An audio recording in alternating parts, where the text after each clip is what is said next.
വരെ ക്രിക്കറ്റ് കളിക്കിടെ 32 വയസ്സുള്ള സുനൈബ് കുഴഞ്ഞു വീണ് മരണപ്പെട്ടു. കളിക്കളത്തിൽ നിന്ന് പ്രിയപ്പെട്ടവരെ കണ്ണീരിലേക്ക് സുനൈബ് മടങ്ങുമ്പോൾ അത് വെറും ഒരു മരണവാർത്തയല്ല, മറിച്ച് നമ്മുടെ നാട് നേരിടുന്ന ഒരു വലിയ പ്രശ്നത്തിന്റെ നേർചിത്രം കൂടിയാണ് സുനൈബിന്റെ ഈ ഒരു മരണം. ക്രിക്കറ്റ് കളിക്കുന്നതിനിടയിൽ കുഴഞ്ഞു വീണ 32കാരനായ ആ യുവാവിന് സുഹൃത്തുക്കൾ കൃത്യസമയത്ത് പ്രഥമ ശുശ്രൂഷ നൽകുകയും ആശുപത്രിയിൽ എത്തിക്കുകയും ചെയ്തെങ്കിലും ജീവൻ രക്ഷിക്കാനായില്ല. തണലായി നിൽക്കേണ്ട പ്രായത്തിൽ 3 കുഞ്ഞുങ്ങളെയും ഭാര്യയെയും തനിച്ചാക്കിയാണ് ആ യാത്ര. ഈ ഒരു വിയോഗം വിരൽ ചൂണ്ടുന്നത് നിലമ്പൂർ മണ്ഡലത്തിലെ പരിമിതമായ ചികിത്സാ സൗകര്യങ്ങളിലേക്കാണ്.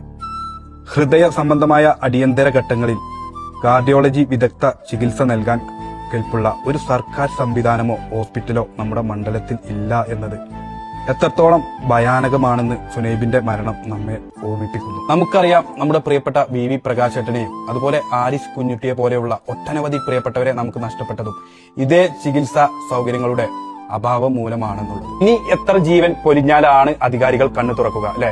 വിദഗ്ധ ചികിത്സയ്ക്ക് വേണ്ടി കിലോമീറ്ററുകൾ താണ്ടേണ്ടി വരുന്ന നിലമ്പൂരുകാരുടെ അവസ്ഥ. 35 വർഷം കോൺഗ്രസ് MLA ആയി തുടർന്ന ഒരു മണ്ഡലം, 9 വർഷം LDF MLA ഉണ്ടായിരുന്ന ഒരു മണ്ഡലം, MP ഉണ്ട്, MLA ഉണ്ട്, എന്നിട്ടും നിലമ്പൂരുകാർക്ക് ഒരു വിദഗ്ധ ചികിത്സയ്ക്ക് വേണ്ടിയിട്ട് കിലോമീറ്ററുകൾ താണ്ടേണ്ട അവസ്ഥ ഒന്ന് ഓർത്തു നോക്കുക. നമ്മുടെ നാട്ടിലെ നമ്മുടെ ഹോസ്പിറ്റലിൽ ഇതിനുള്ള ഒരു സൗകര്യം നമുക്ക് ഉണ്ടാവണം. അതിനുവേണ്ടി നിങ്ങൾ എല്ലാവരും കക്ഷി രാഷ്ട്രീയത്തിന് അതീതമായി പ്രതികരിക്കണം എന്ന് മാത്രമേ എനിക്ക് പറയാനുള്ളൂ. മരിച്ചുപോയ സുനൈബിന്റെ കുടുംബത്തിന് സമാധാനം കിട്ടട്ടെ എന്ന് നമുക്ക് പ്രാർത്ഥിക്കാം. സുനൈബിനു വേണ്ടി നമുക്ക് എല്ലാവർക്കും പ്രാർത്ഥിക്കാം. എന്തായാലും നല്ലൊരു വീഡിയോ ആയിട്ട് നമുക്ക് വീണ്ടും കാണാം. അതുവരേക്കും ബൈ.